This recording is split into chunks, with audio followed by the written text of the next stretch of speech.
Hello, everyone, and welcome to another episode of the SempreMilan podcast. I'm your host, Ollie Fisher, joined once again by Anthony Torgrud. What's up, guys? I'm back, and I don't know if you had any rants last week, to be honest. I watched it back, but I don't remember it. But you're definitely going to get some today, so Yeah. I'm I here. don't think we ranted. Oliver just said it was going to be a short Ramble. podcast, and then we rambled. Then an hour and 15 later. Yeah. Yeah, I mean, anyone who's ever used StreamYard before, there's like a little recording indicator in the top left of the screen that says how long we've been going. For whatever reason, it did not show up last week. And I was convinced in my head that we'd been going for like 40 minutes. And then someone mentioned in chat, oh, we've been going for like an hour 15. Oh, fuck. I have to wrap this up quickly. But yeah, Maddie's here as well. Full house. Yep. Full house fun.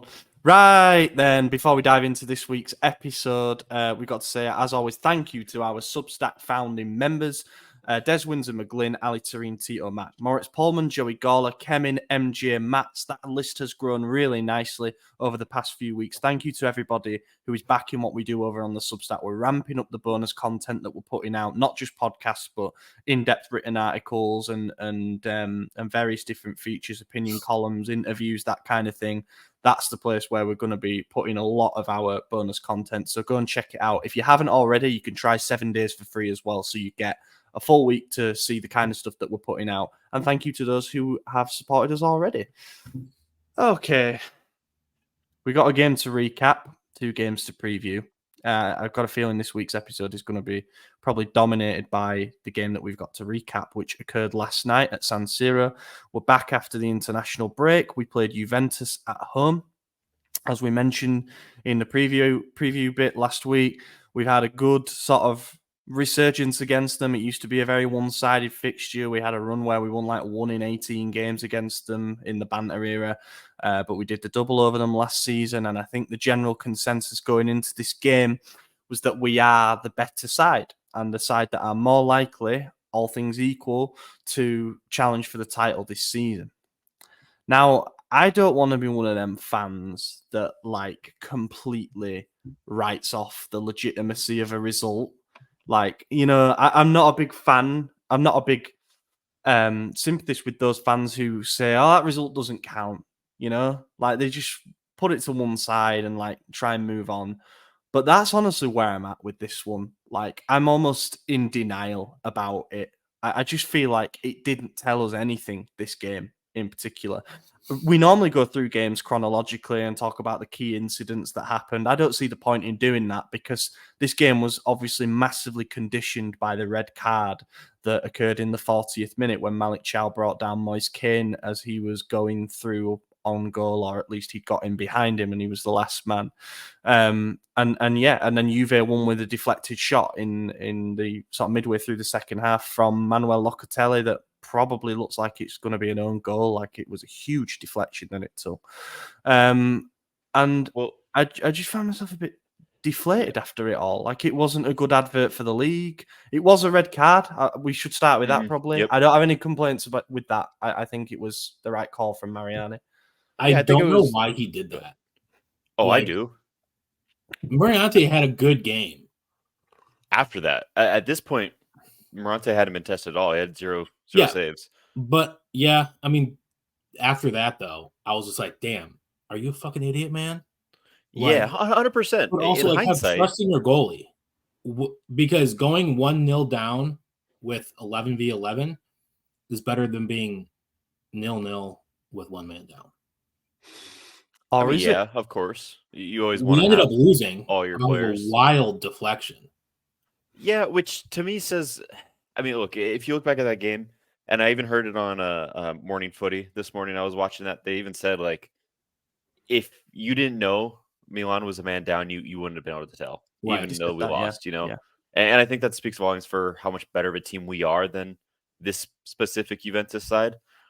Years ago, losing to Juventus 1-0 would have been like it was only 1 goal, like they used to smack us. But now I'm screaming at my TV. I'm upset because it wasn't supposed to happen this way. Yes, and I could accept any result, especially with the third string goalkeeper in, with our second string right back playing left back. Like we had some weird things going on, and you're like, whatever happens, it could happen. I could see it going either way. What I didn't see was the way it was going to go, of course. So, but look, he made the right call, in my opinion. Keane was getting the best of Thiaw multiple times. He got past him a couple times. He was looking really threatening. And when you don't know how Morant is going to do, he's only played 1 minute in his entire Milan career at 40 years old. He's thinking, this is a really strong striker going against someone who's probably the weakest goalkeeper in the squad. I'm going to take one for the team and just prevent this. And then hopefully we could block the free kick, and we're dominating everything else. And hopefully we could continue with that. I understand that thought process, especially when it's a split-second decision, when you don't see that Tomori's running over and is maybe going to get there. Tomori was arguing it, but ultimately that doesn't matter with the ref. I don't think so either. I thought it was a clear red. He's got to I understand why you did that. it. Yeah. It's like Luis Suarez handball in the World Cup. It's a clear fucking red. Get that guy out of there. But you know why he did it. And it was the right call. You roll the dice. Winning that game. Yeah. Now, obviously, this one backfired on us. Yeah, playing against Ghana and Juve is two different things. Yeah, no, I agree. I'm just saying, but there are reasons to take red cards sometimes. If you're not doing anything malicious, you're not biting someone, you're not, kicking them in the face intentionally. You're pulling them down. You're getting the red, and it's to save your team from a goal, right? It's denial of an obvious goal scoring opportunity, and you're doing it because it's an obvious goal scoring opportunity. You don't want them to have that. I get it. That said, it might have cost us, and again, you roll the dice. It is what it is, but I don't think they really were that threatening after the red card in the second half. I think they recognized we have a chance here. We're going to go for it, and they did push a lot more. The total possession of the game ended. Let me just double check.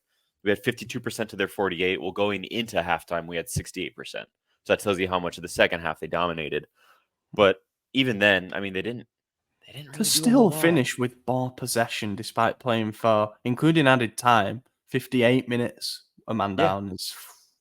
And you got to. We tired massively in the last 15 minutes, and they were just kind of knocking it about. So they basically had near 90% possession for those closing stages. Yeah, I was really frustrated with how we ended the game. The last maybe 15 minutes, we left our half one or two times. The final play of the game, we were in our half until the final pass. We got in there, and Kier puts it up and doesn't even beat the first man. Like, this was supposed to be a long ball specialist, and you can't beat the first man.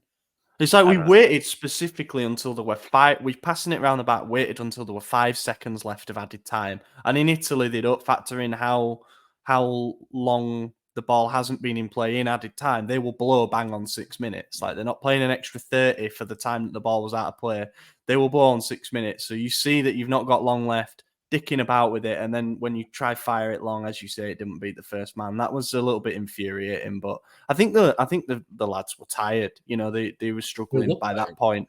Of course, and it is understandable. Musa was doing the job of two men. He had to. And you also have to have an eye on the games that are to come. Massive PSG game on Wednesday night and then the Napoli game on Sunday, which we will obviously come on to. But maybe there's a little bit of energy conservation knowing that the next 2 games are arguably going to be bigger now. But yeah, the red card, I mean, just a few doubts that I have about it. The first one is, does Thiaw think that he's the last man? I think he must know that it's him v Kane, and then if he's in behind, then there's a real problem. But maybe he scans the field and maybe he sees Tomori recovering to his right. Second doubt is he slips. It's not necessarily a doubt, but he slips. That's part of the problem. So when Kane has rolled him, the ball comes into him. You're saying Kane. It's technically pronounced way different Kane. player. No, it is actually Moise pronounced Kane. No, it's Moise Kane. That is actually how you say it.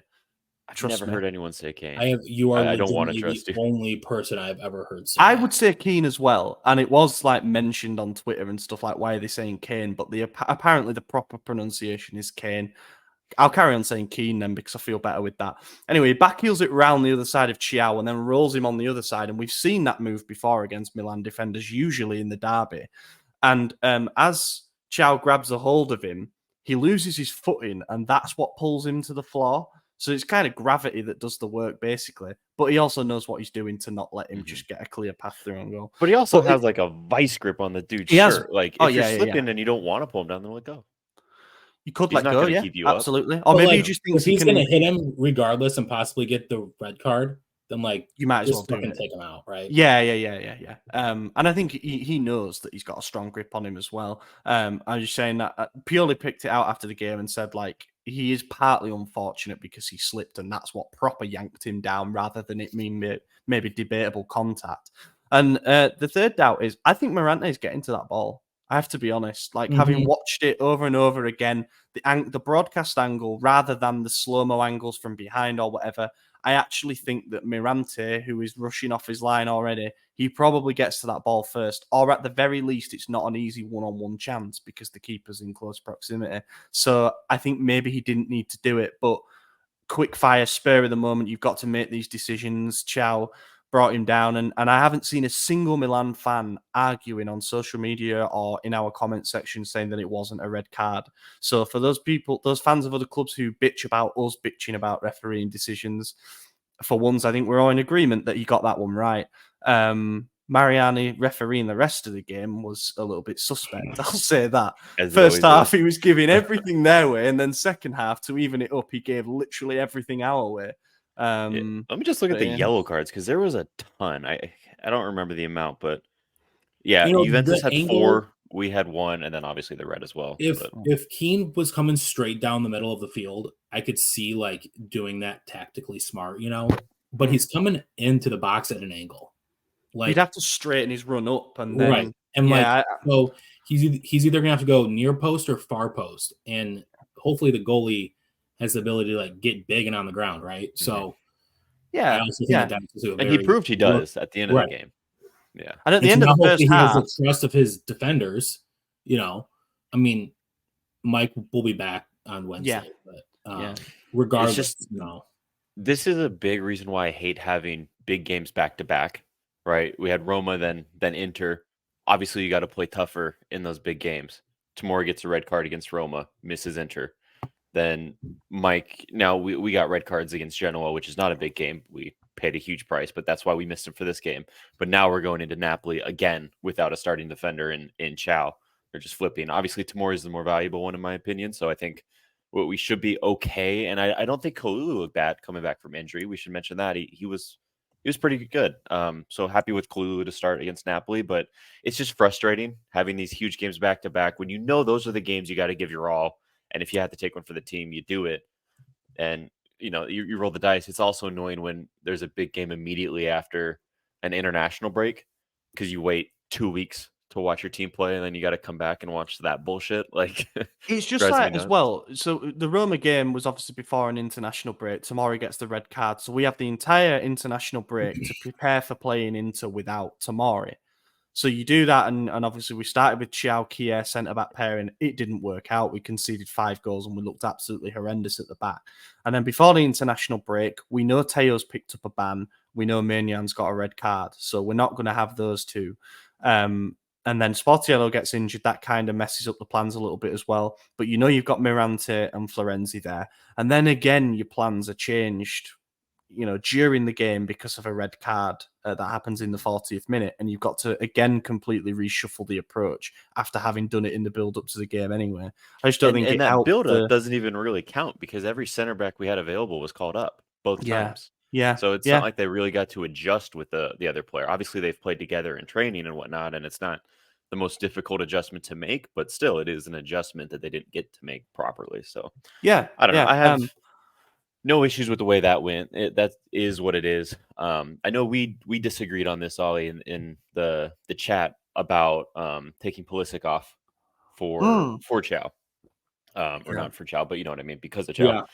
So look, I know he didn't do a whole lot in the first half. He only got 40 some minutes, so he didn't really get to display himself, but he was near post on Giroud's shot that got saved. And if he was, maybe 6 inches closer, he could have got the tap in. So he was in positioning still.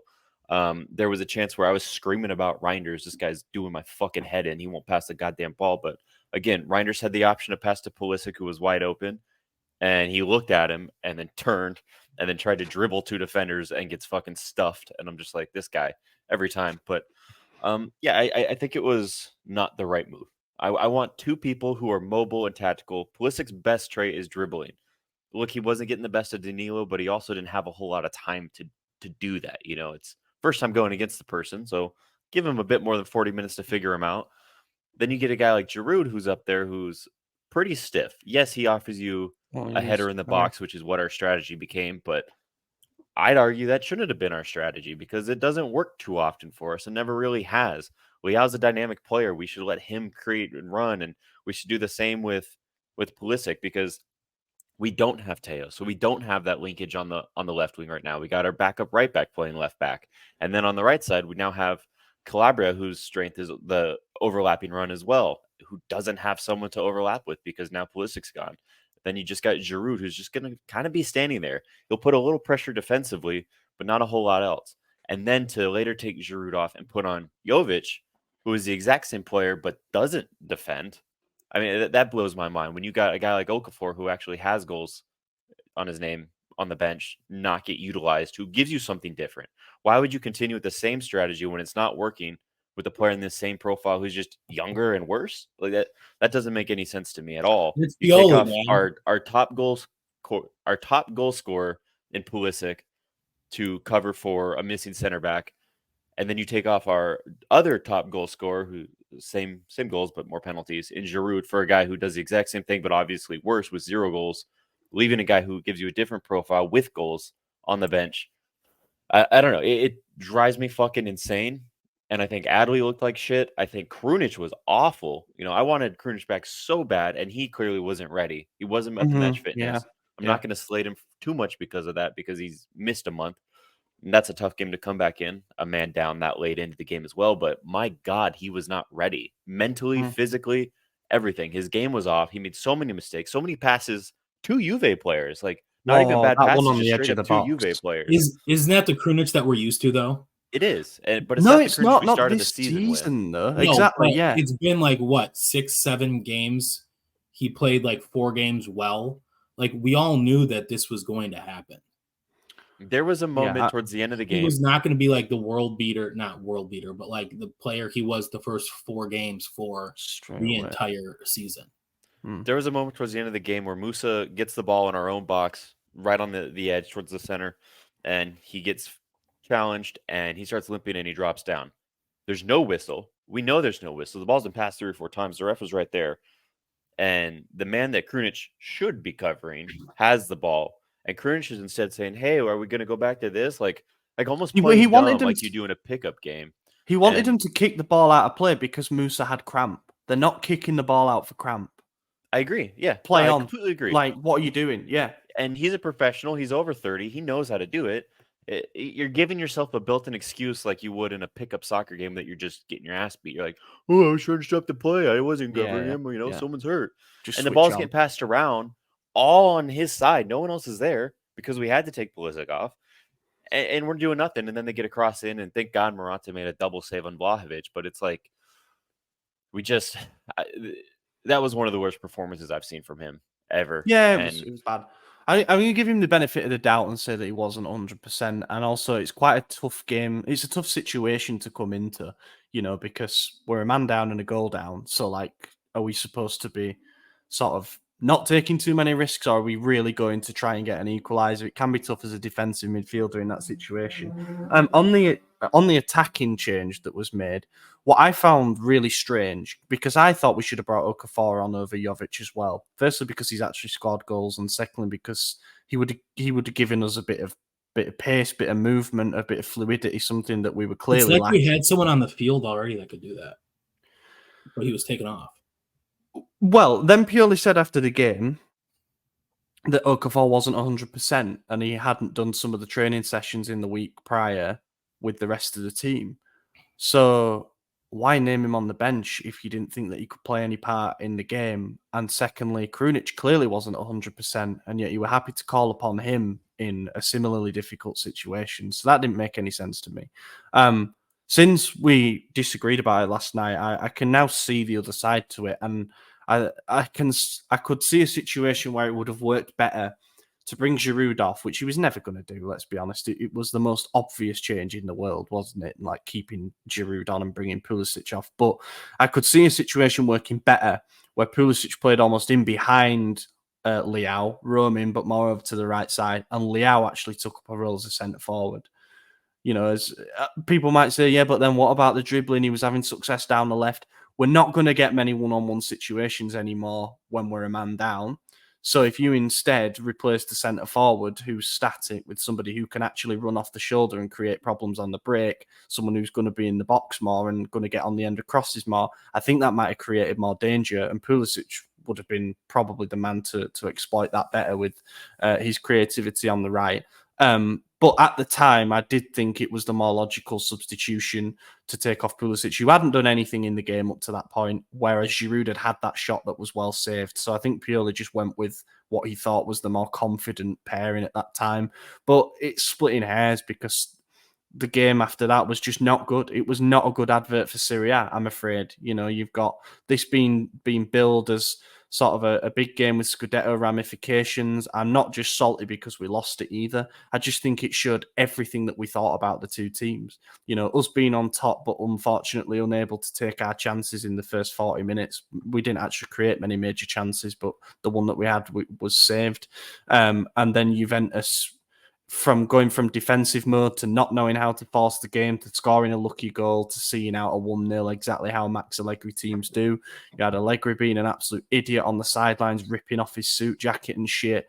And it's like, what are we watching here? It was a really, really poor game of football, to be honest. The execution from both sides was terrible, and a 35-yard deflected shot to win it. It was pretty fitting.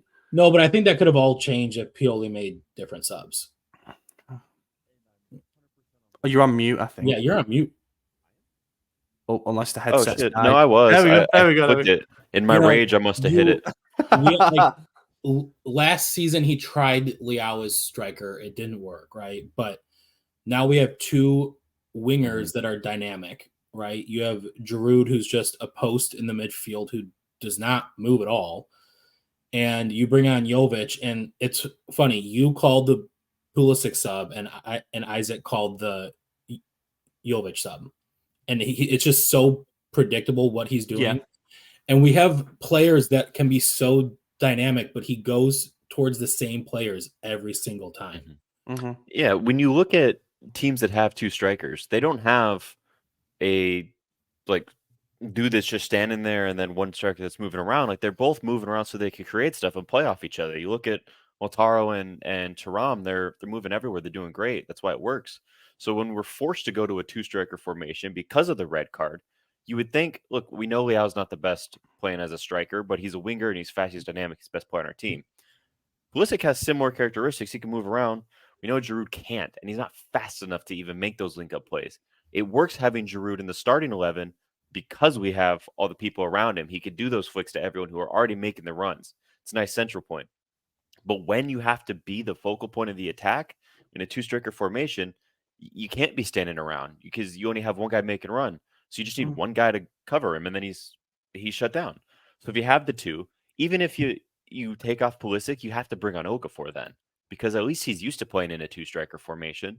And then you have Leao and Okafor, or you have Leao and Pulisic, and they could do that a bit better. Pulisic's played down the middle. Every goal he's scored, well, bar his first goal, has been from near the penalty spot. He gets in that position, and it's because of link-up play and being dynamic, something that Giroud doesn't do. And again, I'm not even attacking Giroud because he works in our system when we have a full 11 with everyone. But when we're on 10 men and we're switching to a bastardized 4-3-2, whatever the hell it becomes, you have to have two people who could play as dynamic moving strikers. You need to create a little chaos. Yeah, and it's not good when the chaos is your defending. It has to be your offense as well.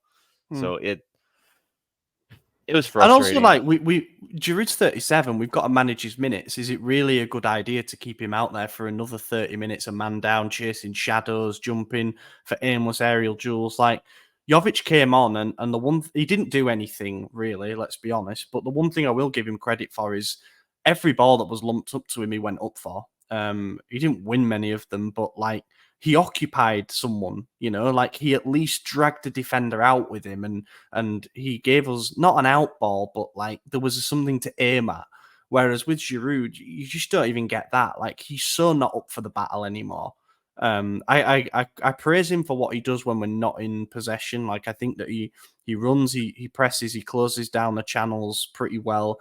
But he's not involved even at 11v11. So keeping him out there, it must have only been to try and keep a centre back occupied and just hoping that he could flick one onto Thiaw or something. And it didn't work. And I'd like to have seen what would have happened the other way if he'd have brought on. If he'd have brought off Giroud instead of Pulisic. The other note that I have from the game is midfield erratic. Oh, they were awful. They let us down. They were awful, and they're getting away with it in this podcast because I'm so mad about Pioli subs, to be honest with you. Because Adley was shit. I saw someone call him Badly, and I think that's the greatest nickname ever for this performance because it was bad. He was all over the place. He had to come off. Same with Reinders. Reinders again, all over the place, making the wrong decision each and every time. Musso looked good. He looked good compared to the other two, though. Exactly. Right? Like, but he gets a pass because he also had to play right wing. You know. Yeah, he played two areas of the pitch. So, but of the three, and the best. This is the thing. Like, so I thought this was the game to start Adley if Krunic wasn't right, as we know that he wasn't, because Juve were going to sit off. They are not the type that is going to press the deep line playmaker like mad. They're not going to do that.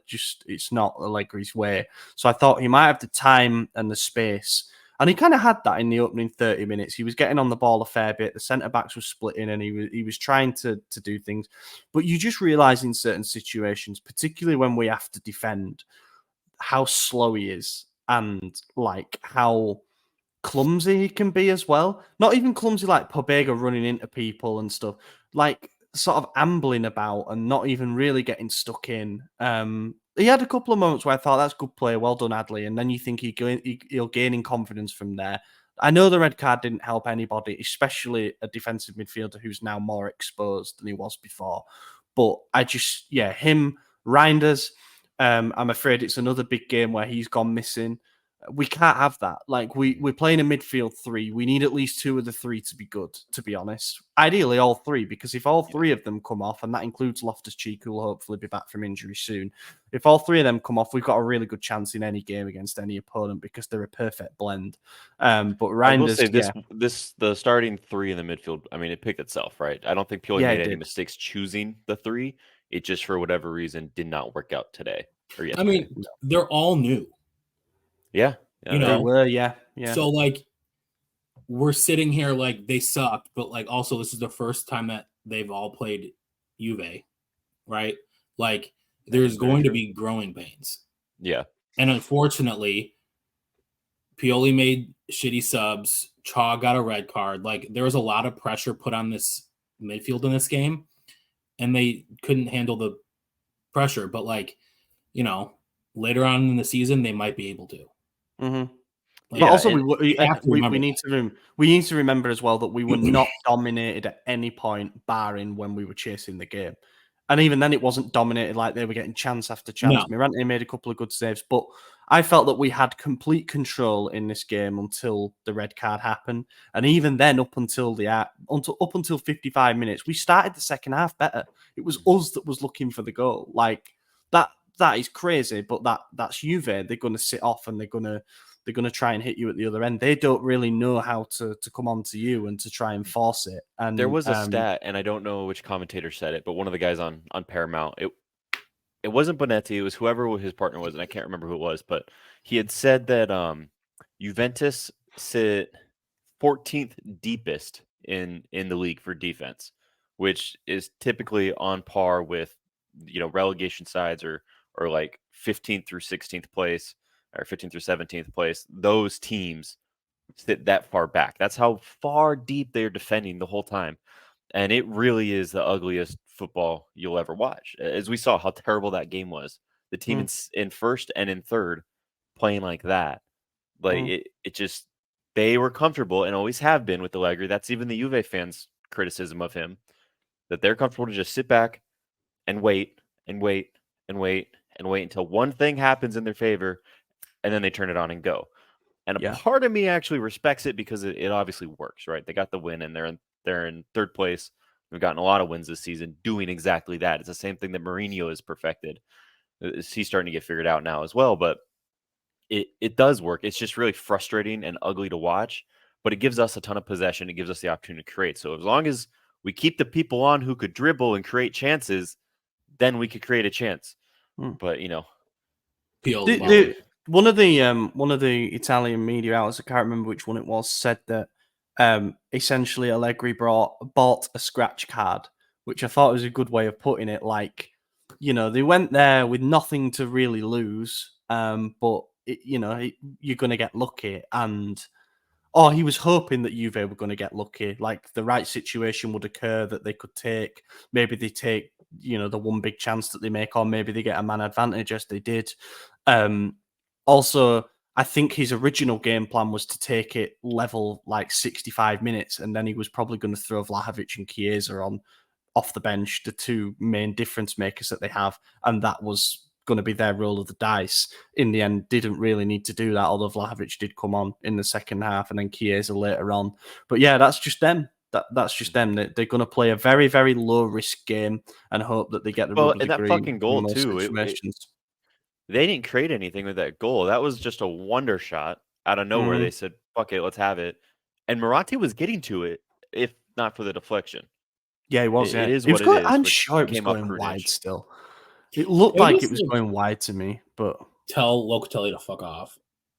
Yeah, his celebration was very, very strange. Yeah, he does that well, and as much as I hate it, I did like the symmetry that he scored a goal for us against Juve, long shot screamer, closer, about 20 yards out, in the 65th minute, an actual on screamer. October 22nd of that whatever year it was, 2016. and then now, same day, October 22nd, scores a screamer against Milan in the same stadium for Juventus. Total mirrors. This time it was a 63rd minute. Last time it was a 65th. That shit's weird. I hate it, but I also love it. I really want it to be overturned into an own goal just so he doesn't have that anymore.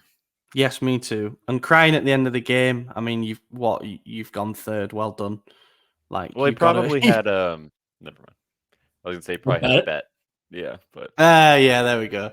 I saw someone tweet something like a big Tonali, $1 million parlay. Tonali wiring Thiaw his money after the game, which we do not as a podcast. Please, no legal action. We will move on then and do tops and flops and pull the curtains on this game. Top of the match for me was Tomori. I think he held the back line together well prior to the red card and especially afterwards. He didn't really put a foot wrong. He continued his excellent form, and also want to give a little shout to Mirante, who I hope one of you two picks, because those are the two big positives. Yeah, I was going to pick Mirante. I don't think we're ever going to get another opportunity to do that. Again, this is a third string goalkeeper. He probably wasn't going to play if it wasn't for Sportiello getting an injury, days before kickoff. And Mike was suspended, not hurt. So the chances of a third string goalkeeper starting another match is very slim.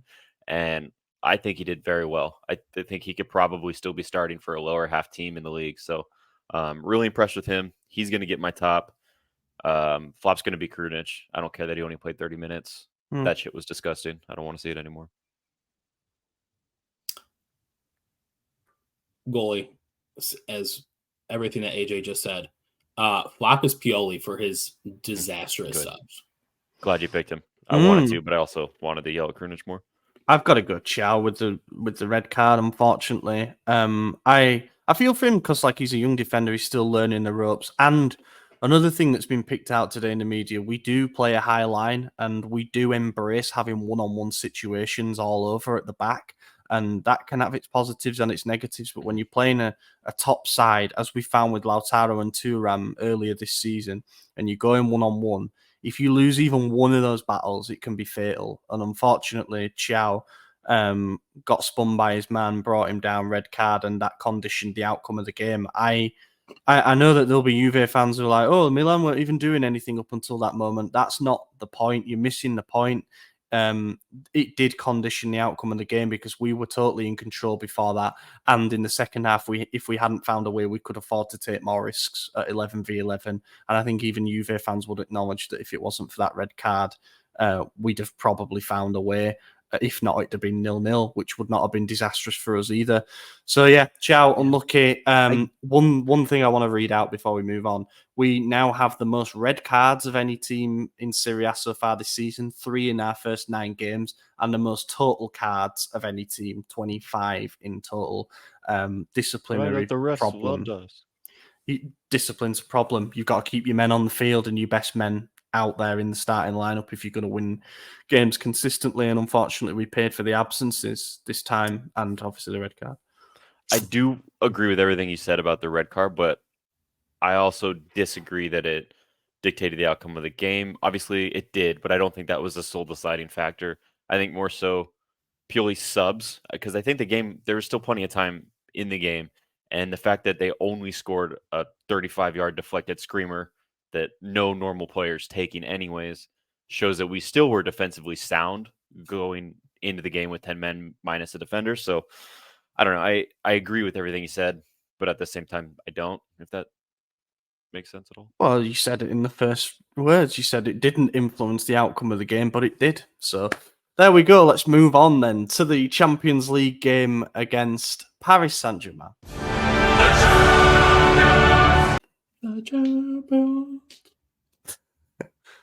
So we go from a league defeat against Juve to looking for our first win in the Champions League. Tough trip to the Parc des Princes, or however you would say it in French. That's my best attempt to face off against PSG, who are not having it all their own way in Ligue 1 this season under Luis Enrique. They are third in the table behind Monaco and Nice. They've won 5 of their opening 9 games.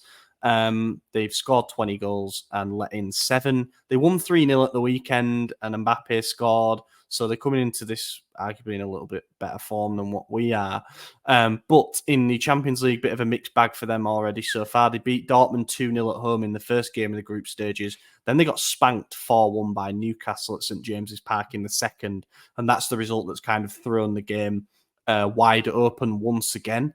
The starting lineup that they fielded against Strasbourg was Donnarumma in goal, Soler at right back, Marquinhos and Pereira centre backs, Lucas Hernandez at left back, Fabian Ruiz and Vitinha the defensive midfielders, Lee and Barcola as the wingers, and then Ramos and Mbappe as the front two, like a 4-2-2-2 type thing, or I guess more of a 4-4-2. How we feel about this one? Toughest game maybe of the group stages on paper? It's hit or miss, man. The thing about PSG is they're such a strong team that they could blow probably every team in the world out of the water on their day. And then they also can lose 4-1 to Newcastle sometimes. You know, like it's very interesting. We know everything there is to know about Donnarumma. We know he is prone to huge mistakes, and when he makes them, he can't stop making them. But we also know that he could give you an 11 out of 10 goalkeeping performance at the same time. He's very up and down. His highs are as high as they get, and his lows are also pretty low. Mbappe is arguably the best player in the world right now. Definitely top 3. So that's always going to be a ton of trouble. I think Gonzalo Ramos is a fantastic striker as well. Young, still coming into his own for PSG, but he's been putting in good performances. I think Kang Lee is a really good player as well. He's done well for them. So obviously the storyline with Thiaw and his brother going against, well, I guess they won't have the same matchup. They won't be playing against each other, but, you know, same position, opposite team. That's interesting. Marquinhos has always been good. He's been there for a while, but yeah, it's an interesting one. It's another game where any result won't surprise me, barring something ridiculous like 20 red cards, you know, but yeah, we'll see what happens. I don't know. That's the best assessment I could give you. They're a good team. Don't they call the game after so many red cards? What's that? Don't they call the game after so many red cards? Yeah, they do. It actually happened over here once. It was Sheffield United against West Brom, and the players just essentially erupted into a massive brawl and kept kicking each other after that, like in separate challenges, and the game had to be called off. Call it the Battle of Bramall Lane. It's worth a watch on YouTube if you've never seen it. But yeah, too many red cards, and they called the game off. And it's 3-0, I think, in favour of whoever didn't have the last red card. So that's wild in itself. Damn, so that just comes down to who the ref looked at. That's crazy. Next red card wins. Yeah, so like PSG, they've got obviously Luis Enrique, who divides opinion as a coach, I think, amongst many people. But you know what you're getting with him as a manager. like very possession-based football, but rather than it being tiki-taka, they try and sort of move the ball around quickly. And essentially, they're like us in that they try to get it to Mbappe as quickly as possible, like we do with Thiaw, because he's the danger man. And they hope for runners from midfield and for the wingers to get involved, all that shit.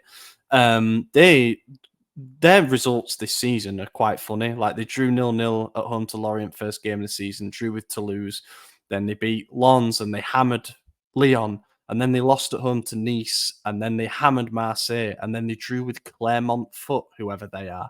Like they are very, very up and down. So we've got to hope that we catch them on one of them down days. Their starting lineup is pretty good. I think you got to factor in as well that is Kolo Muani like knocking around? I feel like he should. I mean, he's probably there. be I don't starting. know. Yeah, maybe they rested him at the weekend. They've obviously got Ousmane Dembele as well. Yeah, he came on to play midfield. 67th minute against Strasbourg. Yeah, Hakimi's normally starts at right back, I think, as well. So maybe they rotated a little bit at the weekend and obviously still got the win. So yeah, I mean, what are we doing? What are we doing formation selection wise for this? I guess Maignan and Thiaw come back in. You probably play Tomori Thiaw because Thiaw will serve a ban against Napoli. Are you sticking with Calabria or bringing Florenzi in at right back? How's the midfield look? I'm keeping Calabria. I am too. For as much hate as he gets, and yes, I give him a lot of hate, but compared to some people on Twitter, you would think he's my favorite player. Like there's some people who really hate Calabria. I'm not putting Florenzi against Mbappe. That is a fool's errand. Like what about Kalulu? I'm not doing that either. Yeah, he's not great. Calabria oddly does very well against better talent. Yeah, he does against Kvara. Like the talent that he sucks against. It's strange. It's the weirdest thing. The guys that are gonna do a lot of cutting back and forth, I feel like Calabria just locks down so well because he's not going to commit to anything. So when the players are cutting, waiting to see which side you're going to go, and I'm not going anywhere. They just stop, and then he puts a foot in and gets it. So I think he's probably our best right back to stop Mbappe, and that's wild thing to say. Yeah, I'm already thinking, oh, that's getting clipped. I'm not ready for that. So, I don't know, man. Do we win this game? Probably not. In midfield, are you picking Krunic or Adley? And then if Loftus-Cheek is back, oh right, well, no, not Pobega. No. I'm probably picking Adley if Krunic is not at 100%. If he says I probably shouldn't have played that Juve game, I'm not ready yet, I fucking agree.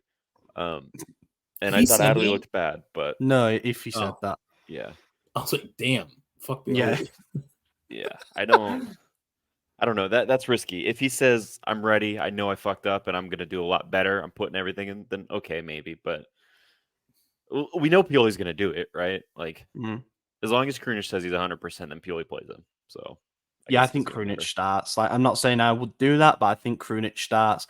I think Loftus-Cheek, he didn't train with the team today, so tomorrow will be massive. But even still, I think you head into a situation where he's not 100%. So you've probably got Musa and Reinders again. It's probably going to be the same midfield, and that kind of worries me, because, well, there was difficult scenario for them to battle in the last game, and also it didn't really seem to work, and that was against a team that were happy for us to have the ball. So what happens when we play a team that dominates possession? Maybe Krunic having a bit more discipline will help. But yeah, I don't know. We shall see. I will say and we can't change anything in attack really either. The way PSG plays a lot more into our favor than the way Juventus does, I think. They're not sitting that deep. They're going to go forward. They play pretty similar to us in possession. High line. So if we have possession, then we can make those attacks. Excuse me, sorry. And just vice versa. They can do the same thing. Obviously, Mbappe is a better goal scorer than anyone on our squad. So that's really scary. That's the big risk there. Especially, like you said, we set up for a lot of one-on-one situations, our center back versus their striker. So that's a really scary thought waiting to happen, especially if Thiaw's thinking I'm going to take another red card against Mbappe here. Let Mike have a go, let Mike try it. But on the flip side of that, everyone on our team knows Donnarumma, and they know what it would mean to the fans to get one over Donnarumma. I think we have a very good chance of getting it to him. is this game that this is away, correct? This is the away Mhm. game. So he's going to be nervous to play us, but not as nervous as when he returns to San Siro and hears everyone, because he's going to get crazy whistles and boos. And we've seen him collapse under pressure from crowds quite a few times. So I don't know. I think this is a lot more winnable than I originally was thinking it is, but I also still think we probably might lose. I think after so seeing torn. what Newcastle did to PSG, I'm like, oh, Yeah, because we shut Newcastle down. Right. So. And then Dortmund, though, they beat Dortmund comfortably. And, I mean, we were the slightly better team against Dortmund, but we couldn't score against them, and they scored twice. So, I don't know. It's a weird group, innit? Like, everyone can beat each other. I think we knew it was going to be like that going into it. I'm just a bit pessimistic. I think their team on paper, everyone talks about the decline of PSG because they lost Neymar and Messi. Well, Neymar missed half a season every time anyway, and Messi was kind of... He ghosted in the big games for PSG. Like, there's no two ways about it. So could he have carried them any further? I don't know. He's playing in the Disney League at the moment. And I just feel like their team isn't as bad as people are making out. I don't think they've dropped off a cliff that much, to be honest. There's a change of head coach that they're going to have to get used to. They brought in new players. Again, they need time to get used to that. They're not on top of the league as they probably hope to be, but they'll probably go on and win the league anyway. And they really need a win. You know, they need another win at home in front of their fans. And if we don't win this game, let's say best case scenario, we get a draw. Well, not best case scenario. Let's say we get a draw from this.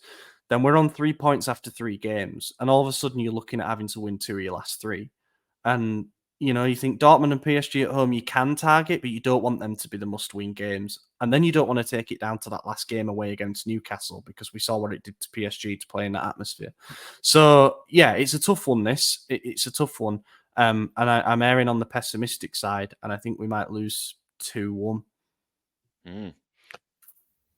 I think it'd be funny if we had another 0-0 draw in the Champions League. Just 3 games played, 0 goals scored or conceded. Yeah, I'm going to predict a draw. I don't know the score, but I'm going draw. I think we're going to win. I think that our counterattack will serve us strong with Pulisic scoring a 1-0 win. Well, you heard it here, the SempreMilan podcast. One of us is always right because we all pick one of the 3 options. So, yep, we're never wrong. Yeah. And then after Champions League action in the French capital, we will play against Napoli. So the week of fire will be completed by a trip to no Vesuvius pun there either. That's what the media have been calling it, the week of fire. We end it with a trip to face Napoli at the Stadio Diego Armando Maradona. We slapped them 4-0 there last season, and also we got a result in the Champions League quarterfinal second leg to get us through to the semis. So good memories at this stadium and in recent years. Let's hope it's not on false dawn like the Juve game. After 5 games of this season, everyone was talking about Napoli with the phrase worst Scudetto defence of all time. They won 2 of their first 5 games. They lost at home to Lazio. They threw away a lead against Genoa. No, they didn't. Sorry, they came back against Genoa, but still drew with Bologna. They've also lost at home to Fiorentina this season. They're pretty much as chaotic as a Rudi Garcia side should be. They had massive changes in the summer. Spalletti left. They lost Giuntoli. They lost Kim. And they signed players that I think people were unsure about whether they could be difference makers. Kajust from Reims, Lindstrom from Eintracht Frankfurt, who they paid quite a big fee for, that Natan from Red Bull Bragantino, centre-back as well. So they're kind of trusting their scouting on that front. But yeah, they've been a bit all over the place so far this season. They've 5 wins, 2 draws, 2 defeats. They are kind of breathing down our neck again a little bit, though. 4 points off us, and they are inside the top 4. They won their last game 3-1 away against Hellas Verona. They're in 5th. Level on points with somebody. Fiorentina. Yeah, Fiorentina is above them. Fiorentina have got a better goal difference, but head-to-head. So, yeah, I suppose they'll be ahead at the moment. It's because they haven't played. They must play today against Lecce. Yeah, they played today against Lecce. So that's what it is. That'll be it then. That'll be it. Yeah, and in the Champions League group stages so far, they beat Braga 2-1 away in their first game of that. It was a late winner in that 188th minute, and then they lost 3-2 at home against Real Madrid, and that was a really good game, to be honest. But yeah, Napoli this season, bit wild. How do you feel about this one, boys? Just looking at their lineup and knowing Osimhen is out for this game as well. Mm-hmm. Looking at their lineup for the last game, Kvaratskhelia just doesn't do it for me this season. He literally scored twice in the last game, by the way. Congrats, it's Hellas Verona. Like, I'm shocked we only scored once, to be honest with you. We did. But, yeah, it was a scrappy game, but hey, we got the job done. And it was our left winger as well who scored, I suppose. Yeah. But yeah, he's struggled. He did get married this weekend, so he's might be in honeymooning mentally. Yeah, he did. I didn't know that. Yeah, I follow a couple Napoli accounts, unfortunately. How did he manage time to get married? I don't fucking know. I'm not his friend. I didn't ask the planning. Did they play on Friday? No, they played on Saturday. Interesting. Yeah. So he got married. Oh, yeah. And I think he might be maybe distracted, maybe not. Maybe that gives him the push forward. Who knows? Maybe a little bit less spunk in the cojones. Yeah, I don't think Raspadori is that guy. I think Simeone is better. I don't know what his deal is. Is he still there? I don't even know. Yeah, he is. Yeah. Okay.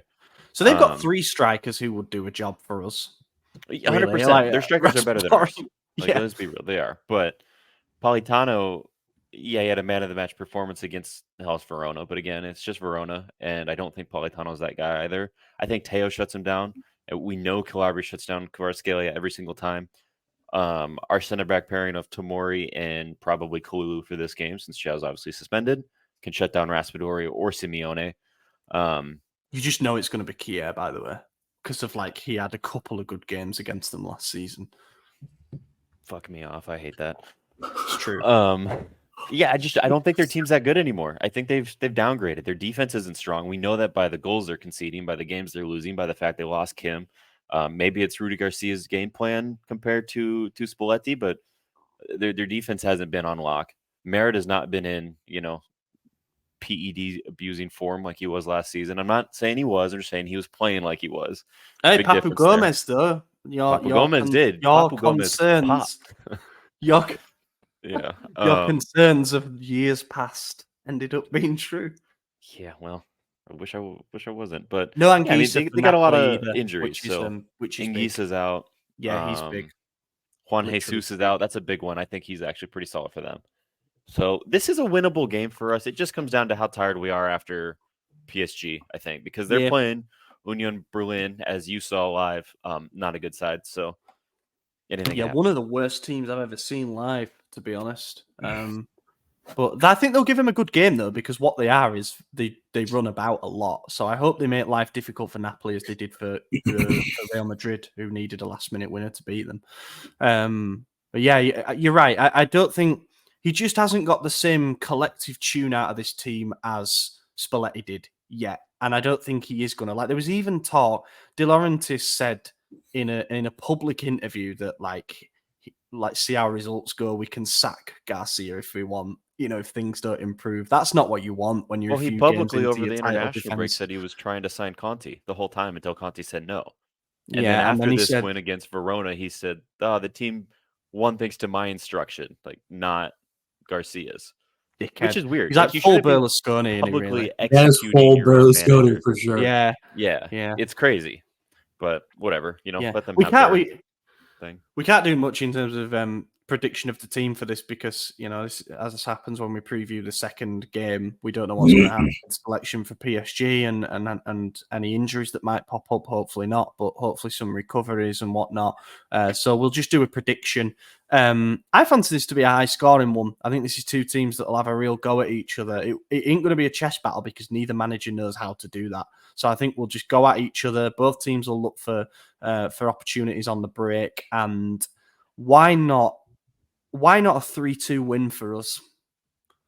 Because we're keeping a clean sheet. We're going 2-0 Milan victory. I think we're shutting down all their attacking threats, and when they struggle to score, Rudy Garcia takes off their biggest threats for some reason. So that's exactly what's going to happen. I think we're taking an L. There we go. There we go. We've got all 3 outcomes covered. We don't. Yeah, we both picked wins. Oh, right, cool. Yeah. Oliver's move just from here to here. Yeah, never mind. I think that Pioli struggles against top sides. And I know we don't want to admit that Napoli's a top side this year, but like they're in 5th, right? So the good news is Inter play Roma, a side who has a Lukaku with a point to prove. That could be a troublesome game for them, or it could be a total shit show for Roma. Who knows? One of those sides are popping off big. But say it's Roma. Say we win as well. We're back on top, and then again, the Juve game immediately doesn't matter. Or worst case scenario, we do lose this game, and say Fiorentina win today, and then also win at the weekend. I don't know who they're playing. They're playing Lazio at the weekend, so they probably won't win. And then say Juventus win. The worst thing that could happen to us is we're in 4th. We're still in top 4 no matter what. So that could take a little bit of pressure off of us in this game, which could help. Good result in Paris would help. Yeah, it would really help. But also, this is the toughest week. Like it's a really tough 7 days. Is this? Well, 8 days technically. There's no two ways about it. And once we get this out of the way, especially with the 8, like we had 8 absences for the Juve game, we're probably looking at 5 or 6 for PSG, and then we'll see from then on. But if we come out of that period unscathed, hopefully with like if it has to be a loss, a draw, and a win, or a loss and 2 wins, ideally, then we're over the hill then, and we have a bit of an easier schedule then up until Christmas, which I think. I mean, in our season beginning previews, I had said before the season started, if we're in 1st or 2nd after our opening 10 games, we win the whole thing. Well, we're in 2nd with 1 game left in that opening 10, so we'll see. You also said we wouldn't lose a game before New Year. I did say that, but that was in the Hot Takes bonus episode, so most of the listeners didn't see that. So let's cut that one out. But don't go see it. Go subscribe. Go, Actually, go on the fair enough. Yeah, I got enjoy Christmas presents to buy. Please subscribe. Yeah. Let's switch and do a couple of listener questions. Actually, one talking point before we do listener questions, but you'd have to put the thing up for it. There we go. The shareholders meeting took place today, and the 2022-23 accounts were officially, what do they call it? The consolidated accounts, which means that it's actually not a projection anymore. It's official. We made a €6.1 million profit. It's our first profit as a club since 2006. We had revenues over €400 million for the first time ever. There was like some cash injection of 70 mil or something as well. As we know, our debt situation is really good. Scaroni said some things about the stadium, about wanting to sign a top striker next summer and how our economic situation might allow us to do that. Importance of the Champions League. All that's on the website, so go and read the full transcript if you haven't already. And that is a big positive because we're looking at this, obviously, from a sporting point of view. Everything we talk about is what happens on the pitch generally. And we're thinking about being in a Scudetto fight with Juve and Inter, potentially Napoli. The bottom line is we are so much more stable and we have so much better long-term prospects for success. Inter are in real trouble. Like, Sonny are going to have to find some. We've been saying that Inter's in trouble for like 3-4 years. And like, it's going to blow up eventually. It's going to blow up eventually. Like, when the bond payments expire and when Oaktree come calling for their money back, they're in trouble. That's why they keep having to sell a big player every year. And I just don't think they can keep doing it, especially when Marotta leaves. As I think they're going to sell the club sooner than later.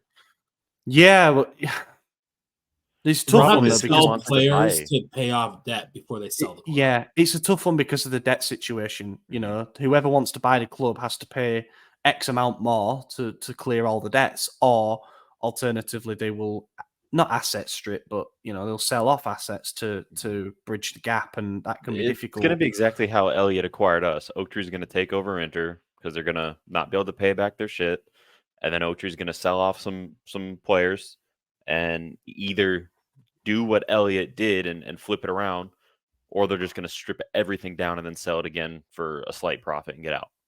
So it'd be interesting to see what happens with them. And then we know Juve are a bit all over the place with what's gone on with their various cases and change of ownership and the Agnelli family and the new board of directors. Someone else in the family take control? It's basically still their club, to be honest. It's just like a puppet thing. And Napoli never have 2 years in a row without drama. So stability could be massive for us, and especially having a bit of money in the bank certainly helps because we need to keep improving this squad year on year. That becomes obvious. But yeah, good news on the financial front anyway. And questions this time. Gregory Peck says, it feels like we don't have a plan B in matches. So what do you think our plan B should be?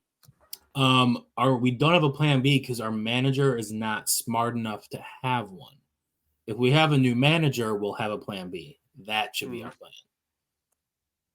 plan. I agree with you, but I also don't think it's got to be that extreme. I think we could come up with a plan B, and I think Pioli has a plan B. It's just not a good one. I think what we should have done, looking at the situation against Juve, I mean, I already ranted at length about it, but we saw plan B. It was go to a 2-striker formation with Giroud still the focal point and then bring on Jovic because, I don't know. Don't do that, Just go more mobile. The whole point of a substitution is to change the game. And so bringing on a player like for like who already does the same thing is not changing the game. It's just changing the name on the back of the shirt. You need to bring on someone who gives you something different. It doesn't matter if this is better or worse. This is different than what wasn't working. That's the only thing. That's the whole point of a substitution, right? Is to change the way the game's going out. And he's not doing that. So got to improve our substitutions. And I guess that's it. The narrative pisses me off though, because over the international break, all the talk has been about how Milan, top of the table, have won all but one game in the league, got the summer signings bang on. We've seen contribution. You've got Reiner's 2 assists, Loftus-Cheek with a goal, a couple of assists. Musa got his first assist. Pulisic 4 goals, including 2 game winners. All the talk was about how good our summer transfer window was, how well we'd recovered after the derby, how we'd got our defensive solidity back, and we were, perhaps struggling a little bit on the number 9 front, but Okafor was scoring goals and everything became praise towards what we'd done and what we were doing. And all of a sudden we were taking as serious title candidates. And now everything's switched again. I've never seen so many. Well, I have seen as many as this, but I was surprised by the amount of Pioli out stuff after last night's game in particular.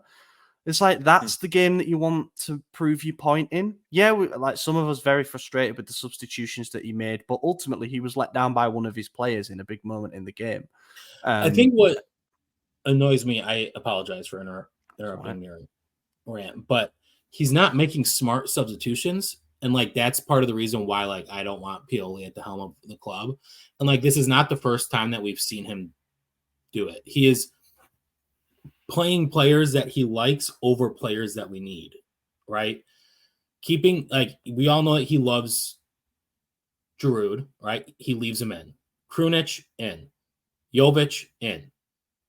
There's other players on the bench that would have done a better job. Do we know if he loves Jovic, though, or is he just giving him a chance? What? He said he brought Jovic on because it was like for like, and but the like, which is exactly why I disagree with doing anything. So why would you do like for like? Change it. We're a man down. You need creativity, right? You've got to acknowledge though with the substitutions for last night's game. One, shit situation, we're down to 10 men. We're chasing the ball about a little bit. Number 2, we had 8 players out, so we don't have the same options to be able to call off the bench as we normally would.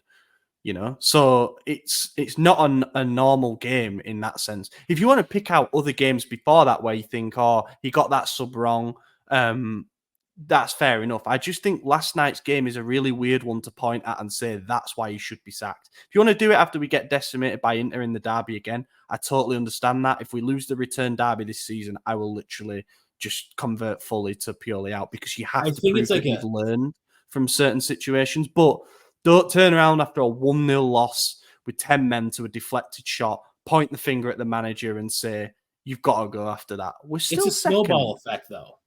Yeah. No, I think you're both right. It's not that this just came out of nowhere. People are like, fuck this guy. Yeah, you're both right. Those guys, I do think it piles on, but this isn't the game that breaks the back, I think Ollie's right. This game wasn't a bad defeat. Obviously, it was in terms of a rival. We could have gone top of the table, blah, blah, blah, the narrative, whatever. But, and also, I don't think that the 8 men out is that big of an issue when 2 of them are goalkeepers, 2 of them are left backs, one being a youth left back. It kind of skews it a little bit, but Yeah, I think the substitutions is a legitimate issue, one that he's repeated multiple times over his entire tenure. The guy's been here since 2019. It's not like he's still learning the team and the club. Like, obviously, there's been a huge turnover since then, but I don't know. I go back and forth with it. I'm not Pioli out because of the Juve game, if that's the point we're making here. I don't think this is the game. I agree with Ollie on that, but I do agree with Madison that it has snowballed, and it's going to be maybe not a massive defeat that will break the camel's back. I just don't think this was the game. I think he does have a built-in excuse with the red card. Would you sack him now? No. So you're not Pioli out then? Because otherwise you'd sack him right now. I wouldn't sack him right now, but I don't think that he is going to be the manager of our club. So you'd give him until the end of a very important season, even though you don't think he's the right man. Yeah, there's hypocrisy to the argument. I just don't. No, I don't think that sacking a manager in the middle of the Champions League group stage and a very busy fall schedule is constructive, right? Because there will be results in there that he will win, but I don't think that he is like tactical. He doesn't have the tactics to really like lead this team forward. He's a very average manager. And that we are getting average results. I'm in agreement. I think his by peak by the end of the season, we'll probably be time to move on. Yeah, like I don't think Madison's saying I need this guy gone by the end of the season. I just think he's saying I could see how we're getting there where he won't be. Yeah. Maybe. I'm assuming that's what you're saying. Yeah. But I don't know. If he's like losing games, he's not winning us the Champions League, but also the Champions League comes down to a lot more your players, right? Like we look at the teams who have won it. Position for position, we're not beating most of those teams, you know? I think we're a great team, and we could definitely win the Serie A this year, and that's with Pioli or without Pioli. I think we have the players to do that, and I think the Scudetto we did win with Pioli was a lot of Pioli. I think it worked well. That the players love him. You see when we outscored against Verona, the first thing he did was run over and hug Pioli when there was all that talk about Pioli out after the Derby. And I was one of those guys. I said, get this fucking dude out of here because a 5-1 defeat in the Derby is not acceptable. It shouldn't be. If we sacked him then, I don't think there'd be many people against it. But the players love him. They showed that. And I don't think you take a figure like that away from the club. Not after moving Maldini, who was the same thing. And Zlatan, who hasn't come back yet. He probably will, but hasn't. So there's a lot of moving parts to it. And I don't think sacking Pioli anytime soon is going to help the club. No. But I agree with you. Long term, if our goal is to win the Champions League, it's probably not going to be with Pioli. I just don't see him having the ability to do that because the managers that do win it can change tactics on a fly. They recognize it mid-game and can change it up and make it work. You know, but also they get the best biggest out of their criticism players. is that he overthinks it. But I'd rather a manager that overthinks and makes those changes than a manager who just says, well, this is how I started the game. This is how we're going to end it. Like he did against Inter, and we conceded 5 goals for the 5th game in a row. You know, like we keep getting our asses kicked by one team because we won't change the tactics. So I definitely want a guy who could evolve, and I don't think Pioli can. But right now, leave him. He's the guy we have. Who else are we going to get? You know, we're not paying a release clause. There's no one available who's better. I think we should at the fucking hell no. He's the curse, by the way. I do think we should, at the bare minimum, strive to have the best manager in the city of Milan. And we don't at the moment. I think Simone Inzaghi is a better coach across the board, and he's proven it in recent games, like 5 derby wins in a row. Who that is, I don't know. I mean, we got a follow-up question that I'm going to ask. I had it on my list anyway, from Nevan Varan. Would you like to see De Zerbi be our next coach? He's doing a great job in England, toughest league in the world, by the way. Did you add that, or did he? He added that in brackets with a smiley face. I think he's been sarcastic and saying gotcha. Because he's been sarcastic saying that Brighton are doing a good job in what's not the toughest league in the world and using that as a justification for why De Zerbi should be our next manager. But, I think De Zerbi is a good manager, and I think he is. Yeah, props to Nikita. He called it when he was at Sassuolo years ago. He was like, "Dude, this guy's good." I would take her. No. Yeah, he was at Sassuolo, right? Or am I thinking of Francesco? Yeah, he was also there. No. Yeah. I would take De Zerbi. I think he's good. He plays right. I think that he would come back for a big Italian club. He's a Milan big Italian club because he's not getting paid Brighton money at Milan. We know that. he could go to City after Pep decides How he's much done. is he making Pep's already said at it. Brighton? More than we could afford. I don't know. I just know that the Prem pays a lot. I don't know. I could find it out, but he's got a 13 mil release clause, so like there is something to But go also, at. And there's I also think you'd people be like surprised that when the time comes, Jerry, I think Jerry will open up the checkbook for the right things. Do you think that a good head coach is worth as much as a good player? Yes. A good player costs you 25 million. A So a good head coach can can cost you turn half. an average player good. So his salary at Brighton is actually It's not that high. not a lot. It's only £2 million. Yeah. Which translates to about what Pioli's on at 3.5 euros. You got to remember that he came from Shakhtar, so like right, and he was at 1.5 his at stock Shakhtar. was kind of low, but he left Sassuolo for Shakhtar to get a big pay rise, I think, and also to coach in Europe. The thing about De Zerbi is an interesting discussion because he's getting a lot of praise at the moment from managers around Europe, but like you see Pep waxing lyrical about him and saying he could be the next manager of Manchester City. But this season, Brighton have lost at home to AEK Athens in Europe. They lost 6-1 against Aston Villa. They lost 3-1 at home to West Ham United. Obviously, it's a bit of a small sample size to go on, but who did they lose to at home last season? Last season, Everton, they lost the last game of the season 2-1 against Villa, whatever. They lost 4-1 against Newcastle, 5-1 against Everton, 3-1 against Nottingham Forest. They lost at home to Fulham. They got 4 put past them at home by Arsenal. They lost at home to Aston Villa. They lost 2-0 away. They've lost 5 times this season. They haven't won a game in their last 5. So what I'm saying is that like everyone who fantasizes about De Zerbi becoming our next manager right now in the immediacy, he's still figuring some shit out himself. He's a young head coach, and losing 6-1 to anybody, as I said that we lost 5-1 to Inter, but if you lose 6-1 to an Aston Villa level club as Milan manager, you ain't making it at the other side of that game. You're not. So for people to actively want to hire a manager who is clearly still refining his own tactical approach, I think we just need to be patient on that front. If the opportunity comes up in the summer and Brighton have done well in Europe and he's managed to juggle things well, they finish in the top 7 again, whatever, then fair enough. There's a serious argument to be had there. But I think people don't understand that De Zerbi is still very up and down. They just see, oh, Brighton, trendy club, good players, they have been backed. Like they have invested in the transfer window. They've sold players as well. But like it's not the fairy tale that people are making out, and they do get hammered quite regularly. And I just don't think that would stack up particularly well at Milan because we're such a demanding club. And it's his club as well. Like he came through the youth academy with us. He's said publicly over the last few months that all of his football education came from Milan. He's a Milan fan. So like I think if the opportunity came, he wouldn't turn it down either. But it's got to be right for everyone, and at the moment, he isn't close to the finished product. He's also a young coach in both age and managerial career. Yeah. Like he's the only big clubs, and I big apostrophes on big clubs, but I should the only top flight clubs he's been at is a better way to put it. Brighton, Shakhtar, and Sassuolo.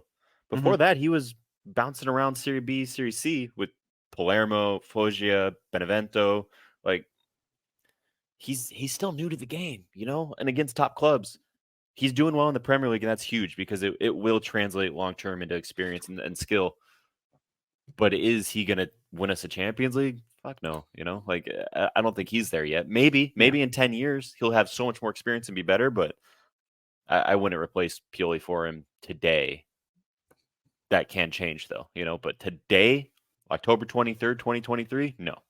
Exactly. And I think it's just a dose of realism to everybody who is so quick to point out on social media, we could sack Pioli today and get De Zerbi in. A, I don't think we could. You can't make that kind of change mid-season. And B, just have a look at De Zerbi and make sure that's what you really, really want at this moment in time. And I think it might happen in time, but at the moment, we've got to be careful. Final question comes from Gregory Peck. Let's do a quick fire on it. Who will succeed more at Milan? Ibra's son, Maximilian, or Daniel Maldini? Well, Danny Maldini's already won a Scudetto, so I guess I got to give it to him at the moment. Bar's pretty high. Yeah. Agreed. Yeah. I'll say Max. Why not? Like if Daniel Maldini's Milan career is over, it could well be. Like he might have played his last game for us already, given that he's now going out on loan spells and he can't stay fit. And I think actually they have an option to buy him as well. So we'll see. That we've got a buyback, but we might not use it. You never know.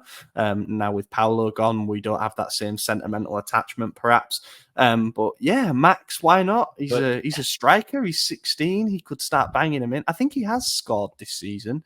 The way I'm looking at it is Maldini comes from the Maldini dynasty, obviously. People who refuse to leave Milan. Well, Danny's left it twice already. And then you look at Maximilian, comes from Zlatan, who is notoriously going where the money's at, where the trophies are at, whatever, you know. Yeah. We don't know if he has an attachment to Milan. Was he born in Milan? I don't know if this is the son that was or not, but I think he's born in Italy, yeah. Yeah, so he could have been in Milan. I don't know. It wouldn't shock me. He's been a lot of years there, but I don't know. Maybe he doesn't have aspirations to be a Milan legend. Like his father's not going to force that upon him. His father knows better than anyone that football can take you all over the world in tons of places. So I don't know. Is it a hot take to say neither of them have a good career? He might end up being coached by his dad. Which Zlatan does his badges and stuff. Yeah, I think Daniel Maldini has actually already had at least a semblance of a Milan career, like to win a major trophy and he scored a winner score in an important goal in that. Yeah, he's also scored against Milan and against Inter, so that's like kind of crazy. He seems to follow the narrative. Yeah, we'll wrap it up there, boys. Thank you to everybody who listened to the entirety of this episode and stuck with us after the frustrating Juve defeat.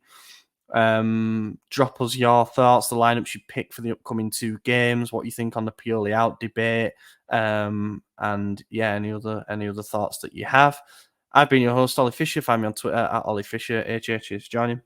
Yeah, don't forget to like and subscribe if you haven't already, guys. We're really close to 10,000 subs, and we'd love to hit that by the end of the year. And that's up to you guys if you want to. We appreciate it. If not, it's all good, but definitely do it if you've forgotten to. So. Thanks for listening. It's been a joy, even though this weekend was not. Good way to summarize the weekend. Thank you for watching, everybody. We will catch you in a week's time. Gol! Ancora Thiaw! È una meraviglia! Il gol di Thiaw Hernandez da un'area all'altra! È una meraviglia! Senti il mio